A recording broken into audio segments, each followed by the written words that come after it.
भिडिअ'आव हरखाबै नुजाफैबाय।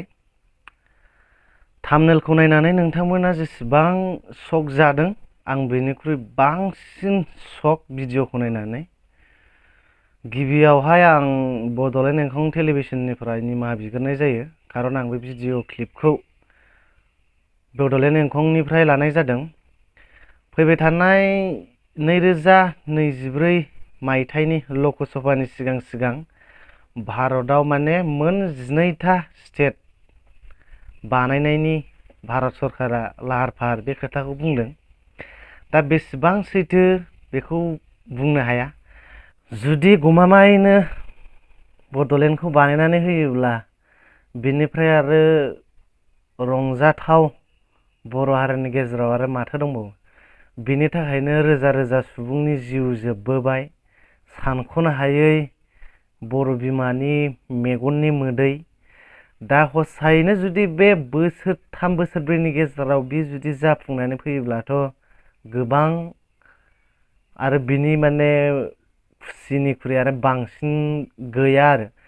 आं हारसिंनिफ्राय आंनि फारसेनिफ्राय गोबां खुसि बे निउसनि थाखाय। आरो थेंक टु दा बड'लेण्ड इंखं टेलिभिजन। बाट बेसेबां ट्रु बेसेबां ट्रु नङा बेखौ समजों लोगोसेसो नुलांबाय थासिगोन बे। आरो आं आसा खालामो बड'लेण्ड इंखं टेलिभिजना मिसा नंखाय बाथ्रा बुंनाय नङा होननानै, खारन बियो मोनसे जोंनि BTC नि मोनसे निउस पर्टेल नालाय। आंहा फोथायनाय दङ बेसेबां सैथो। बाट नायलांबाय थानोसै।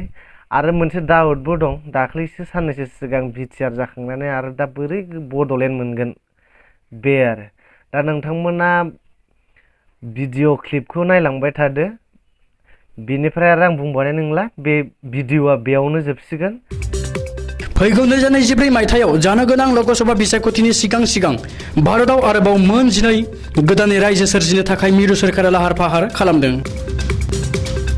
बे मोन 12नि फारिलाइयाव दं त्रिपुराखौ बोखावनानै त्रिपुरालेण्ड, सा बंग दार्जिलिं, सा बंगनि कमतापुर, महाराष्ट्रआव विदर्भा, उत्तर प्रदेशआव पूर्वांचल, आवाध प्रदेश, ब्रज प्रदेश, हरित प्रदेश, कर्नाटकखौ बोखावनानै तामिलनाडुखौ बोखावनानै कंगनाडु, मणिपुराव कुकिलेण्ड आरो आसामाव बड'लेण्ड।